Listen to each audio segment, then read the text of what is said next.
Again, at the show there were a lot of motorcycles along with UK cars.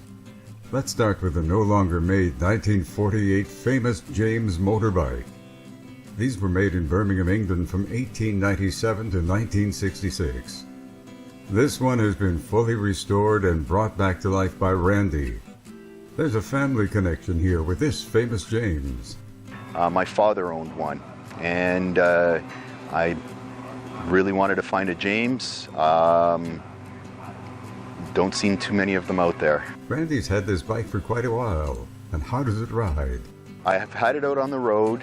Not bad. Oh, I'm sure it's a blast to drive. But what kind of speed do you get out of it? Maybe 30 miles an hour. 30 miles an hour? Is that top end? No, it should, with that 125cc engine, we should get about 45 miles an hour. These bikes were never designed for speed. You know, it gets about 125 miles per gallon. It was built more for fuel economy. It does have a 3-speed transmission. Again, with the shifter on the side, a side mount transmission, which is kind of cumbersome to change from gear to gear. The motor in Randy's bike is an original 2-stroke 125cc. As with many, the engine and the bike frame were made by different companies. The plant supplied different manufacturers of bikes, from Sunbeam to Excelsior to James.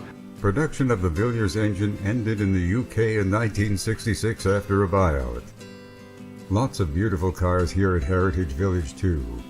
We'll look at a few of them now. What a day to be out enjoying the sunshine. This is Dave's 1998 Morgan. It's a car that's running a big 4-liter motor with a Land Rover Range Rover engine. It goes pretty fast. In its day, it was one of the fastest sport cars on the market. Dave wanted one of these cars for a very long time, and the timing was right, and so he snapped it up. Well, I've always wanted a Morgan since I was about 18 years old, and I retired a few years ago, and it seemed the most appropriate thing to do after I retired. This was a 15-year-old car when he bought it. He couldn't buy it in Canada because of regulations, and that's pretty much true today.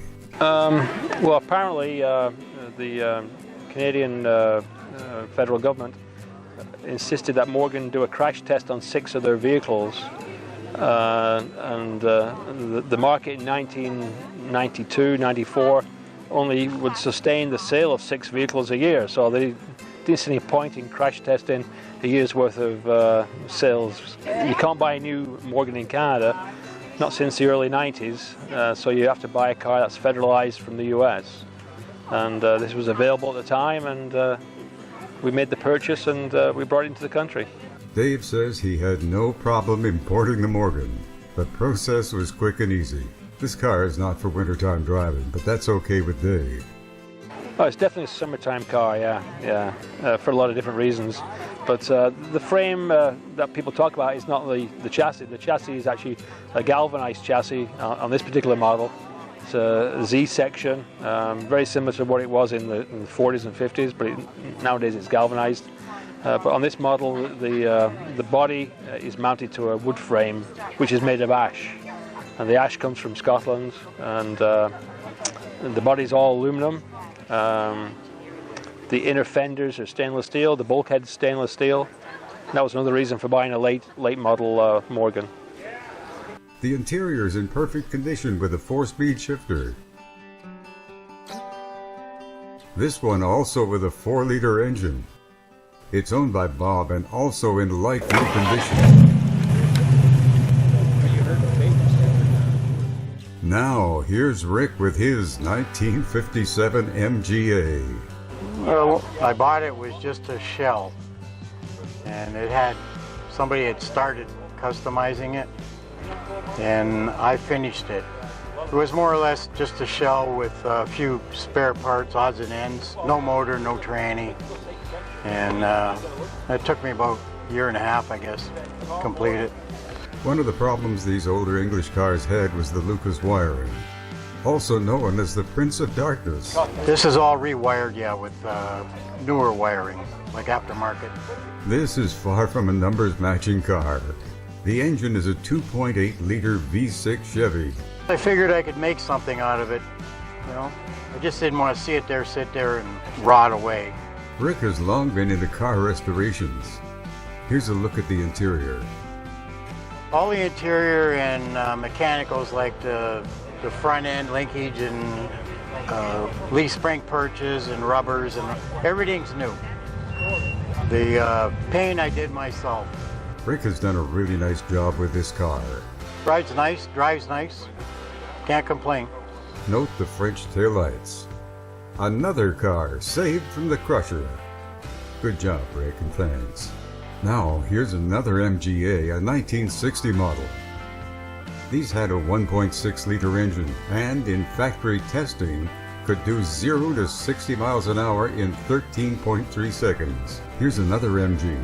This one is a TR6. More cars at Heritage Village. The blue one in the front is a 1959 model. Well, look at there, another Morgan. This one is a 67 with the same specifications. The V-Series was produced from 1963 to 1968. Seems like lots of Morgans at this show, but there really aren't that many around. They were made in limited numbers. Here's another 57 MGA. This one looking pretty close to original. This model was made from 1955 to 1962. Here's a fine example of a 2001 Jag. This is a beautiful car, inside and out. Here is a 1985 TVR 280i. You know, in 85, only 472 were turned out. TVR stopped building cars in 2006.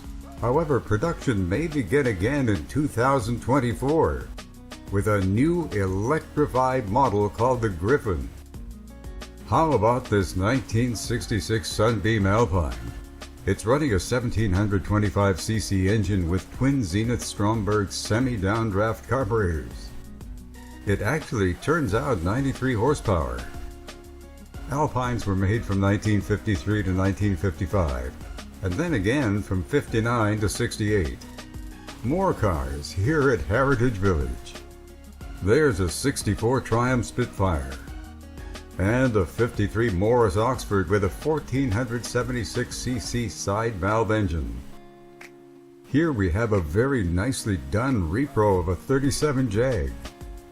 And here are more Jags. These are the real deal. This is a 1976 TR6. 76 would be the final year for the TR6 series. What a great looking 67 Austin Healey. These were known as the Big Heelys, and the last year for this Model 3000.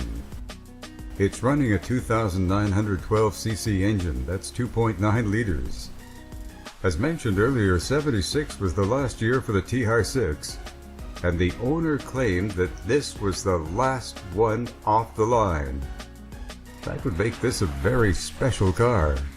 The TR6 was superseded by the TR7. This beauty is a 2001 XKR Jag featuring a supercharger. It's running a 5-speed Mercedes-Benz 5-speed transmission. This strange-looking object is a Moke. It's no joke, it's a Moke, intended for the British military when turned out in '64. It's now made in the US as an electric alternative fun car. Stranger still is this 1957 three-wheeled Bond MKV completely made of fiberglass. I somehow doubt you'll be seeing James Bond cruising around in this Bond car. It's powered by a 197cc 8.5 horsepower engine.